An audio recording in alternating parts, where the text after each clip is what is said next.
Hello everyone, good morning. నేను మీ రాజీ. ఈరోజు మనం ప్రాక్టీస్ బిట్స్ కంటిన్యూ చేద్దాము. మధ్య మధ్యలో తెలుగు ఇంగ్లీష్ క్లాసులు ఎందుకు చేస్తున్నానంటే టైం తక్కువ ఉంది. నేనేం చదువుతున్నానో అది మీకు ఉపయోగపడద్దన్న ఉద్దేశంతో చేస్తున్నాను.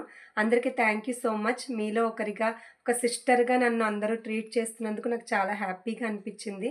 వీడియో నచ్చితే లైక్ చేయండి, మీకు తెలుసున్న వాళ్ళకి షేర్ చేయండి.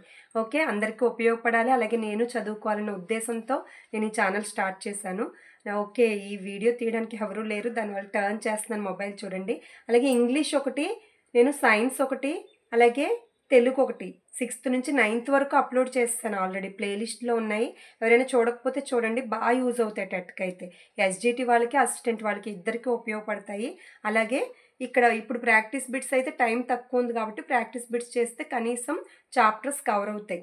ఎక్కువ ఉన్నాయి, టైం ఎక్కువ పడుద్ది, కానీ మీరు స్కిప్ చేయకుండా కంపల్సరీగా ఇవి మొత్తం చూడండి. ఓకేనా, చూద్దాం ఇప్పుడు.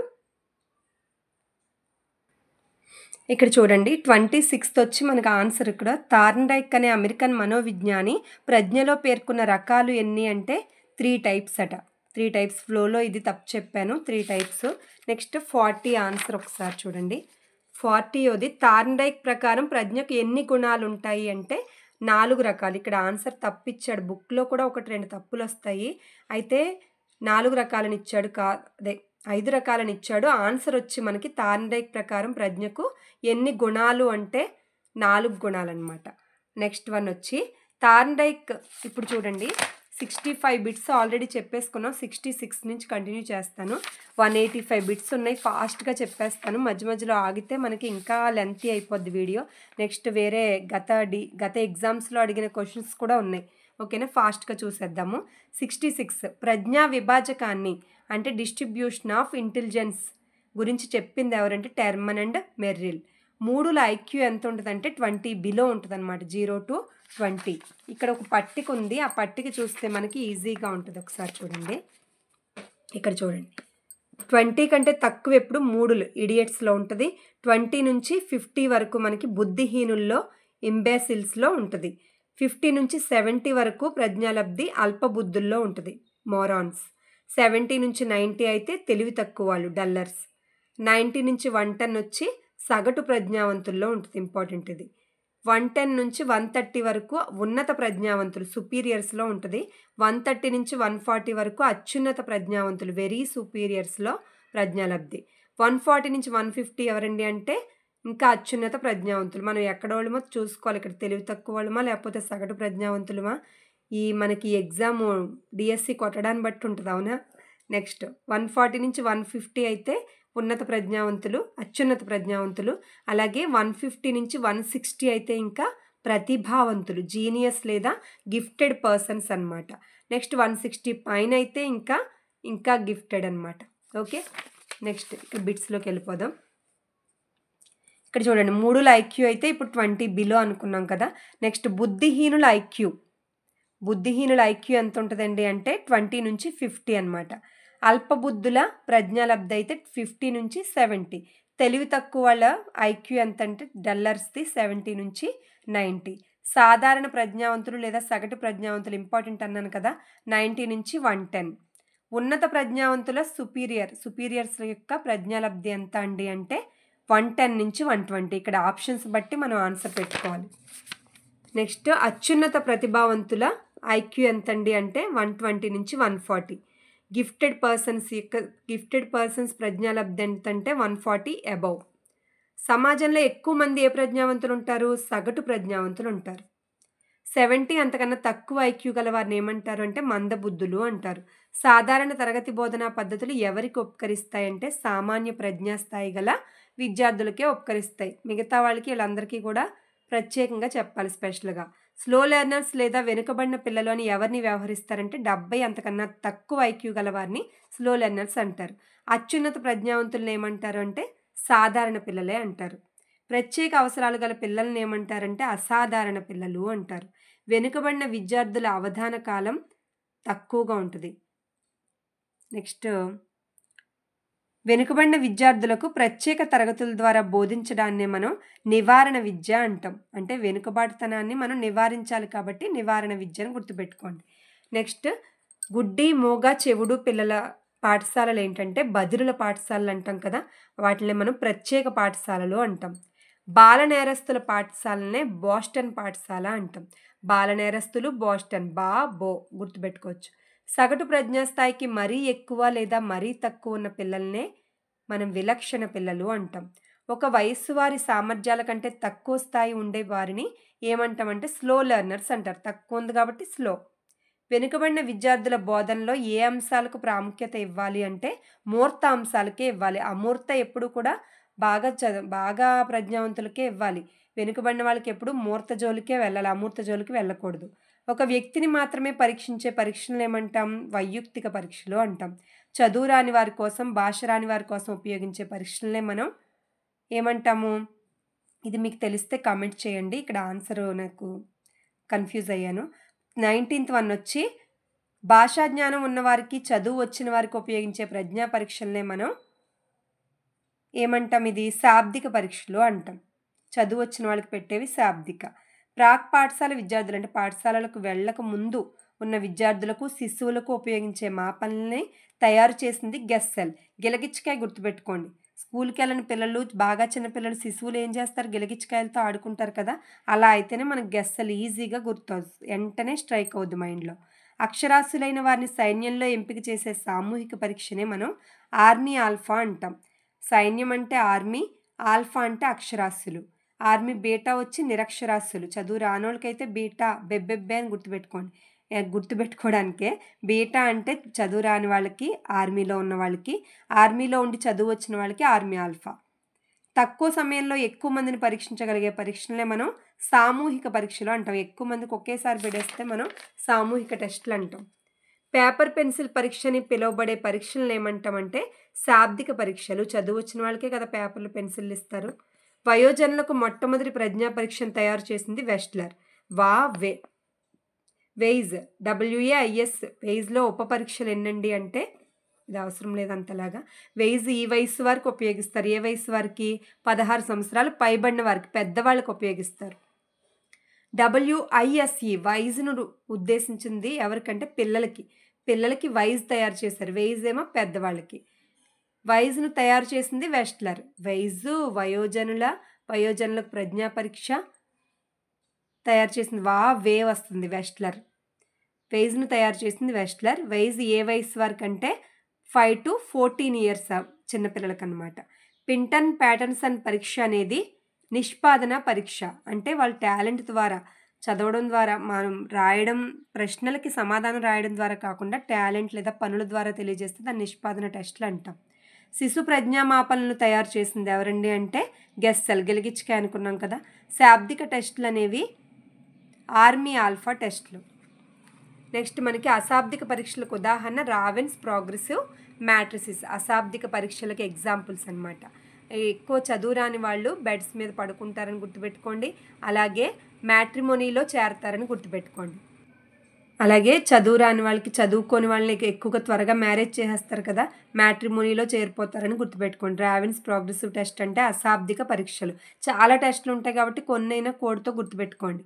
సామూహిక పరీక్ష కానిది ఇది అయినా ఏంటో చూద్దాం. సామూహిక టెస్టులు ఏంటంటే AGCT, army general classification test.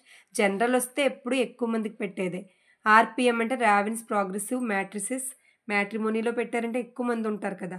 Army alpha, army beta, ఇవన్నీ కూడా సామూహిక టెస్టులే. వైయక్తిక పరీక్షకు ఎగ్జాంపుల్ ఏదండి అంటే పింటర్ ప్యాటర్సన్ టెస్ట్. నిష్పాదన పరీక్ష కానిది, ఇది నిష్పాదన పరీక్ష కాదు, ఇవన్నీ నిష్పాదన పరీక్షలే.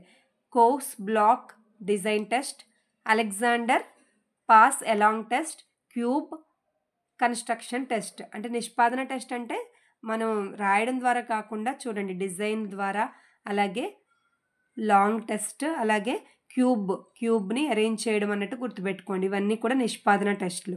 ఇండియాలో ప్రాచుర్యం పొందిన ప్రజ్ఞా టెస్ట్ ఏదంటే Bhatia intelligence performance test. Anji సినిమాలో బాటియా గారు ఉంటారు చూడండి, ముసలోడు అలా తిరుగుతూ ఉంటాడు ఇండియా వచ్చి అమృతం కోసం.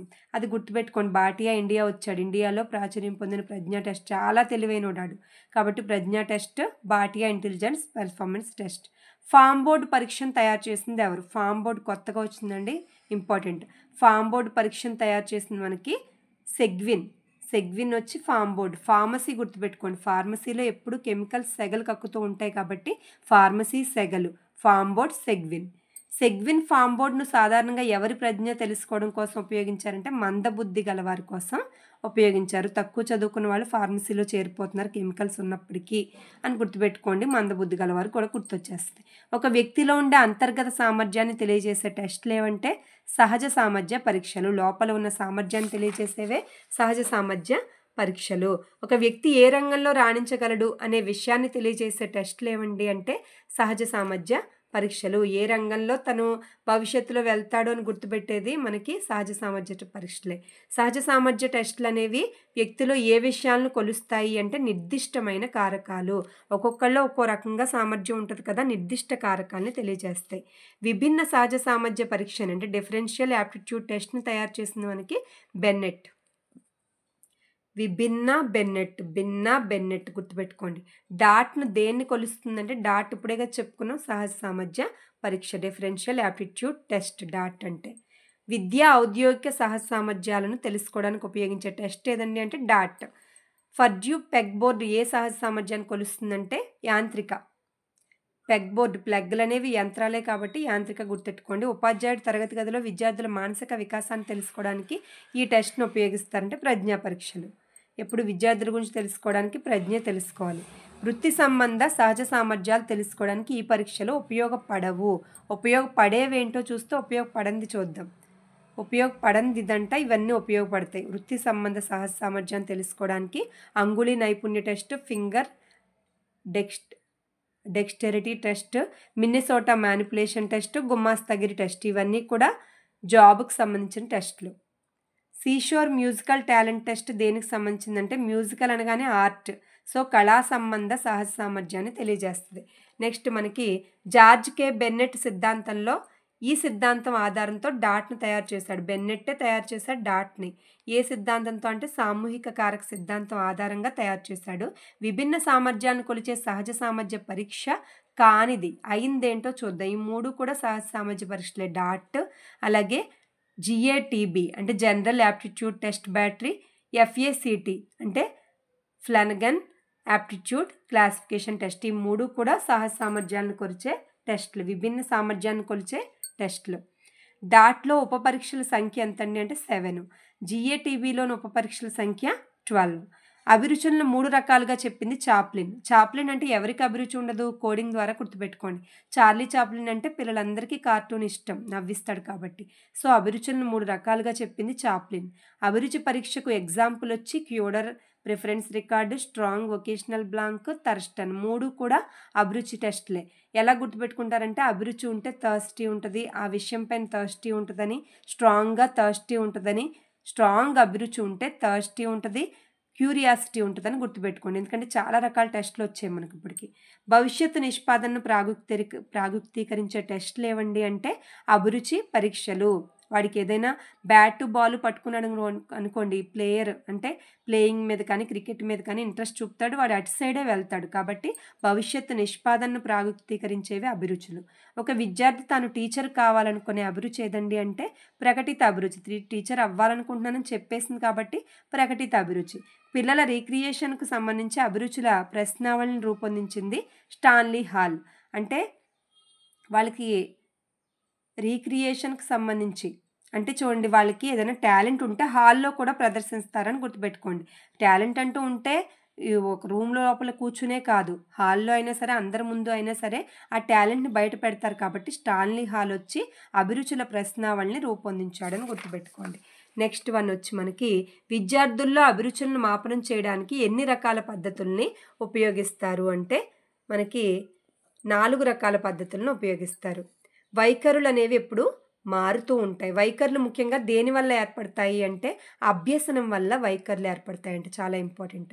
సంకలన నిర్ధారణ మాపన్ని తయారు చేసింది. ఇక్కడ కోడింగ్ బాగుంది.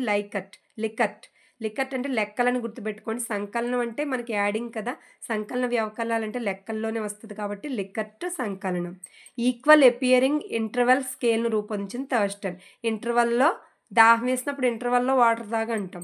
అలాగే థర్డ్ పీరియడ్, జనరల్గా సెకండ్ పీరియడ్ తర్వాతే మనకి ఇంటర్వెల్ ఉంటుంది కాబట్టి థర్డ్ పీరియడ్ ఇంటర్వెల్ స్కేల్ అని గుర్తుపెట్టుకోండి. క్యుములేటివ్ స్కేల్ను రూపొందించింది మనకి గట్మెన్.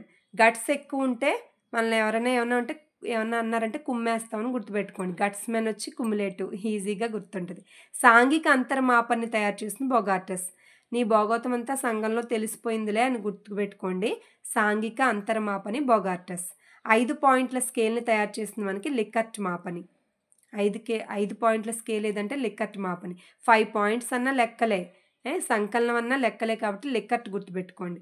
సాంఘిక మితిని తయారు చేసిన జేఎల్ మెరినో. సంఘంలో సంబంధాలు మెరుగ్గా ఉండాలని గుర్తుపెట్టుకోండి. సాంఘిక మితి చూడగానే మీకు మెరినో గుర్తొస్తుంది. నెక్స్ట్ జంట పోలికల పద్ధతిని వైఖరుల మాపనంలో ఉపయోగించింది మనకి థర్స్టన్. విద్యా విధానం సరైన వైఖరి విధానాలను తీసుకుపోయే వాహనం వంటిది అని ఎవరి అభిప్రాయం అంటే మెహ్రన్స్ యొక్క అభిప్రాయం. నెక్స్ట్ మనకి మస్కిటో అనుకోండి. మస్కిటో మోసుకుపోయే వాహనం అని గుర్తుపెట్టుకోండి. మెహ్రన్ గుర్తొస్తుంది. వ్యక్తుల మధ్య సంబంధాలను తెలుసుకోవడానికి ఉపయోగించే సాధనం సాంఘిక మితి. ఎప్పుడు సంఘంలోని సంబంధాలు అనగానే సాంఘిక మితే వస్తుంది. జేఎల్ మెరినో ఒకడు. తరగతి గదిలో ఎక్కువ మంది ఇష్టపడే విద్యార్థినే మనం స్టార్ అంటాం, తార. తరగతి గదిలో ఇతరులతో కలవకుండా ఒంటరిగా ఉండేవాడిని ఏకాకి లేదా ఐసోలేట్ అంటాం. వ్యక్తి తన ఊహలను ఒక పద్ధతి ప్రకారం నిర్దేశించడాన్ని, ఊహలను కూడా ఒక లైన్లో ఆర్డర్లో పెట్టడాన్ని మనం చింతనం అంటాం. మానవుడు జంతువుల నుంచి వేరు చేయబడే శక్తి ఆలోచనే మానవుల్ని జంతువుల నుంచి వేరు చేస్తుంది. ఆలోచన శక్తి ద్వారా మనిషికి ఏర్పడే జ్ఞానం ఏదంటే మనకి విచక్షణ. ఒక విషయాన్ని గురించి ఉన్నట్లుగా కాక యాంత్రికంగా, సరళత్వంగా, నవీన కల్పనా శక్తితో తెలియజేయడాన్నే మనం విభిన్న ఆలోచన అంటాం. ఒక విషయాన్ని ఉన్నట్లుగా హేతుబద్ధంగా, యాంత్రికంగా చెప్తే దాన్ని మనం సమైక్య ఆలోచన అంటాం. దీనికి రివర్స్. ఒక కొత్త ఊహను కానీ వస్తువును కానీ ఉత్పత్తి చేసే ప్రక్రియను కొత్త అని నూతన కానీ వచ్చిందంటే మనకి సృజనాత్మకతే. వ్యక్తిలోని అమూర్త చింతనానికి లేదా ఆలోచనకు ప్రతీకలను ఏర్పరిచి తద్వారా కొత్త విషయాలు కనుక్కొని ప్రగతి పదం వైపు సాగడాన్నే మనం సృజనాత్మకత అంటాం. ఇదిగో ఇక్కడ చూడండి, కొత్త విషయాలు. వ్యక్తి తన ఆలోచనల్లో కొత్తదనాన్ని చొప్పించి గతానుభవాల్లో ప్రతిరూపాల్లో కొత్తదనం వచ్చిందంటే సృజనాత్మకత చింతనలో దశల సంఖ్య ఎంతండి అంటే 4. ఇక్కడ చూడండి, సృజనాత్మకత గురించి బాగుంటుంది. సృజనాత్మకత దశలు ఒక్కసారి బాగుంటుంది. ఇదిగోండి, గిల్ఫర్డ్. సృజనాత్మకత అనగానే గిల్ఫర్డ్. దీంట్లో దశలు చెప్పింది వల్లాస్. సన్నాహ దశ, గుప్త దశ, అంతర్దృష్టి దశ అంటే అకస్మాత్తుగా పరిష్కారం వచ్చేది అంతర్దృష్టి దశ, నిరూపణ దశ. ఈ 4 స్టేజెస్ గిల్ఫర్డ్ సృజనాత్మకతలోని దశలు. అలాగే టెస్టులు. టారెన్స్ వచ్చి సృజనాత్మకతకి టెస్టులు రాశాడు, టెస్టులు చెప్పాడు. నెక్స్ట్ మనకి ఇదిగోండి, సృజనాత్మకత చింతనలో దశల సంఖ్య వచ్చి 4. ఇంకోటి, సృజనాత్మకతపై విశేష కృషి చేసిన వారు ఎవరంటే గిల్ఫర్డ్, టారెన్స్. సృజనాత్మకత పరీక్షలను రూపొందించింది ఇప్పుడే కదా చెప్పుకున్నాం, టారెన్స్. భావోత్పత్తిని ఇందులో చూడవచ్చు. సృజనాత్మకత చింతన వికాసానికి అవసరమైంది భాష.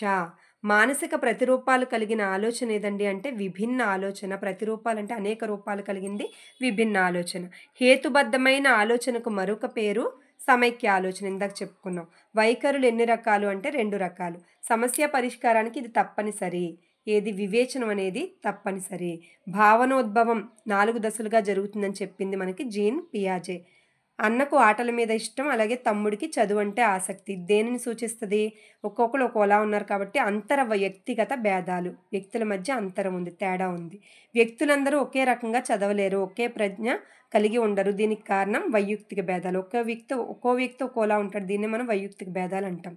వైయక్తిక భేదాలను నిర్ణయించే అతి ముఖ్యమైన అంశం వచ్చి మనకి ప్రజ్ఞ, సహజ సామర్థ్యాలు, వైఖరులు అన్నీ కూడా. ఒక పిల్లవాడు రేడియోను ఓడదీసి మళ్ళీ బిగించగలడంట. ఇది ఏ ప్రజ్ఞకు సంబంధించిందంటే యాంత్రిక ప్రజ్ఞ. ఇక్కడ బిట్స్ బాగుంటాయి, ఇంకా అయిపోతున్నాయి చూడండి, 185 ఉన్నాయి.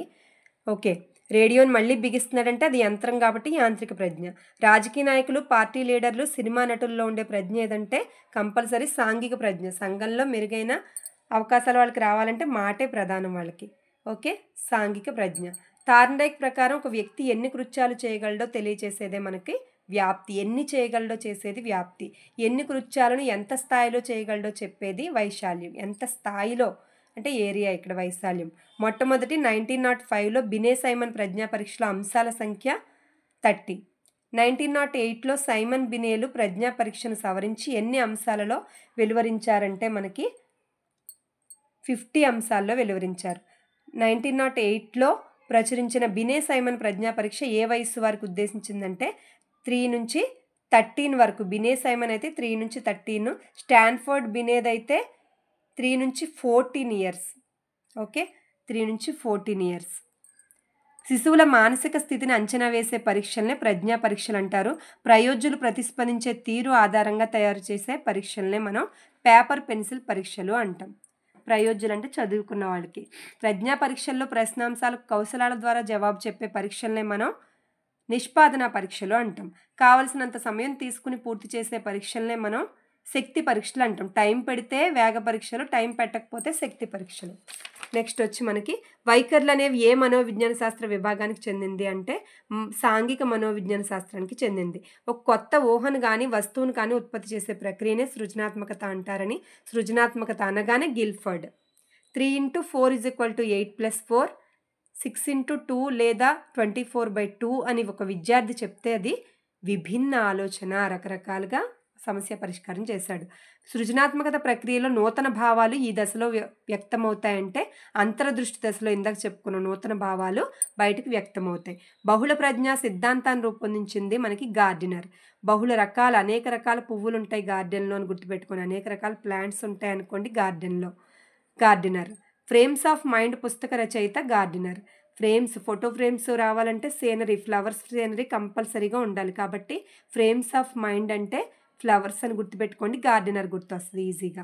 హోవర్డ్ గార్డినర్ తన బహుళ ప్రజ్ఞా సిద్ధాంతంలో ఎన్ని రకాల ప్రజ్ఞల గురించి చర్చించాడంటే మనకి 8 రకాల ప్రజ్ఞల గురించి చెప్పాడు. ఉద్వేగాత్మక ప్రజ్ఞను మొదట చెప్పింది కీత్ బేస్లే. అంటే ఉద్వేగం ఎక్కువైపోతే కీచుమే అరుస్తారని గుర్తుపెట్టుకోండి, కీత్ బేస్లే గుర్తొస్తుంది. ఉద్వేగాత్మక ప్రజ్ఞపై ఎక్కువ పరిశోధనలు చేసింది సలోవే మేయర్. ఇంకా స్లోగా చెప్పొచ్చు కానీ మీ వీడియో లెంతీ అయిపోద్దని. నెక్స్ట్ గత ఎగ్జామ్స్లో అడిగిన క్వశ్చన్స్ మాత్రమే చెప్తాను, ఆన్సర్లు మీరు కనిపెట్టండి. ప్రజ్ఞాలబ్ధిని సూచించేది ఏది? నెక్స్ట్ రమ, ఉమ సంగీతంపై ఇష్టంతో ఒకేసారి మ్యూజిక్ క్లాస్లో చేరారు, కానీ రమ ఉమ కన్నా బాగా పాడగలుగుతుంది. దీనికి గల కారణం ఏంటి? డిఫరెన్షియల్ యాప్టిట్యూడ్ టెస్ట్ బ్యాటరీలో ఉన్న సహజ సామర్థ్య పరీక్షల సంఖ్య ఎంత? ప్రజ్ఞా పరీక్షలో వ్యక్తి నిష్పాదన బట్టి నిర్ణయించేది ఏది? శిక్షణ తర్ఫీదు పొందగల మానసిక వికలాంగులుగా పరిగణించే పిల్లలు దీంట్లో ఎవరు? మీరు తెలుసుకోండి ఆన్సర్స్ ఇవి. సృజనాత్మక ప్రక్రియలో దశలు ఏవి? ఇప్పుడే చెప్పుకున్న 4 దశలు. రమ ఎవరి ప్రోద్బలం లేకుండా తనకు తానుగా ప్రతిరోజు కరాటే క్లాసులకి వెళ్తుంది కాబట్టి రవి వెళ్తున్నాడు. ఇది అభిరుచి అయి ఉంటుంది. ఈ క్రింది స్థాయిలో బుద్ధిమాంద్యులకు ప్రజ్ఞాలబ్ధి 35 to 55 ఉంటుంది. వీళ్ళలో ఎవరు? అలాగే పుస్తక నేర్పరులకు ఉండే ప్రజ్ఞ ఏది? శాబ్దిక భాషా సంబంధ ప్రజ్ఞ ఇది. నెక్స్ట్ డిస్గ్రాఫియా, ఇవి వేరే టాపిక్లో వస్తే చెప్తాను, ఇంపార్టెంట్ అవి. నీవు నేర్చుకున్న దాన్ని కొలవడానికి ఉద్దేశించే నిక్ష సాధన పరీక్ష. ఒక పిల్లవాని ప్రజ్ఞాలబ్ధి 128 అయితే ఇతడు దేనికి చెందుతాడు? నెక్స్ట్ హెరిడిటరీ జీనియస్ గ్రంథకర్త గాల్టన్ వస్తాడు. నెక్స్ట్ అధికంగా సృజనాత్మకత ఉన్న పిల్లల్లో నిలకడగా ఉండని లక్షణం ఏది? వైగాట్స్కీ ప్రకారం పూర్వ పాఠశాలల విద్యార్థులు తమ ప్రవర్తన నిర్దేశించుకోవడానికి తమలో తాము మాట్లాడుకుంటారు. ఇదేంటి? నెక్స్ట్ వ్యక్తిగత నిష్పాదన పరీక్షకు ఉదాహరణ. థర్స్టన్ ప్రతిపాదించిన ప్రాథమిక మానసిక సామర్థ్యాలు ఎన్ని? గార్డినర్ ప్రకారం వాస్తవానికి ఒకే ఒక్క ప్రజ్ఞ కాకుండా 8 రకాల ప్రజ్ఞలు ఉన్నాయి. వాటిలో సాంప్రదాయక ప్రజ్ఞాలబ్ధి పరీక్షల ద్వారా కొలవగలిగే సామర్థ్యాన్ని పోలిందేది? మన మానసిక శక్తి చాలా వరకు ఈ వయస్సుకు అభివృద్ధి చెందుతుంది. నిదాన అభ్యాసకుల ఐక్యూ ఎంత ఉంటుంది? సామూహిక కారక సిద్ధాంతాన్ని ప్రతిపాదించింది ఎవరు? Okay. Next American association for mental deficiency ప్రకారం బుద్ధిమాంద్యత గల పిల్లల ఐక్యూ ఎంత? దూర సాంగత్యం దేనికి సూచిక? సృజనాత్మకతకి సూచికంట. వైఖరులను కొలిచే మాపన పద్ధతి ఇందులో ఏది? క్రింది వాటిలో అశాబ్దిక పరీక్ష ఏది? ఇవన్నీ కూడా అడిగినవే ఆల్రెడీ ఎగ్జామ్స్లో, అక్కడక్కడ చెప్తున్నాను. చిత్ర నేర్పరులు, కళలో నేర్పరులు క్రింది ప్రజ్ఞను కలిగి ఉంటారు. ద్వికారక ప్రజ్ఞా సిద్ధాంతాన్ని ప్రతిపాదించింది ఎవరు? గిల్ఫర్డ్ ప్రకారం సృజనాత్మకతలో 3 మితులలో 2 ధారళత, నమ్యత అయిన మూడవది ఏది?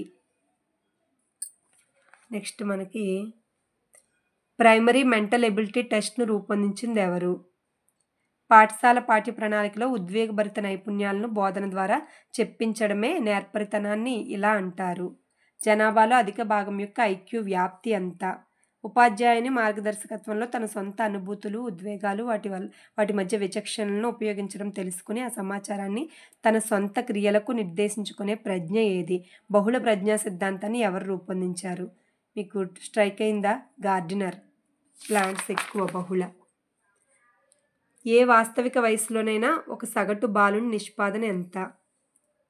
మనోవిజ్ఞాన శాస్త్రవేత్తల ప్రకారం విజయవంతమైన జీవితాన్ని కొనసాగించడానికి ఎక్కువగా ఉపయోగపడే ప్రజ్ఞ ఏది? నెక్స్ట్ మనకి ఇవన్నీ పెద్ద పెద్దవి. కీర్తనను ప్రాథమిక స్థాయి విద్యను పొందగలిగే అల్ప బుద్ధిమాంద్యత గల అమ్మాయిగా మీరు గుర్తించారు. కారణం ఏంటంటే ప్రజ్ఞాలబ్ధి ఎంత ఉండుంటుంది. ఒక ఉపాధ్యాయురాలు తన తరగతిలో పిల్లలు విభిన్నంగా ఉండడానికి కారణాలు కనుగొనడానికి ప్రయత్నించింది. అది ఏదైనా ఒక పనిని కొత్తగా విభిన్నంగా చేయడం ఏమంటాము? ఇవన్నీ కూడా లాస్ట్ టైము అనేక రకాల ఎగ్జామ్స్లో ఇచ్చినవన్నమాట.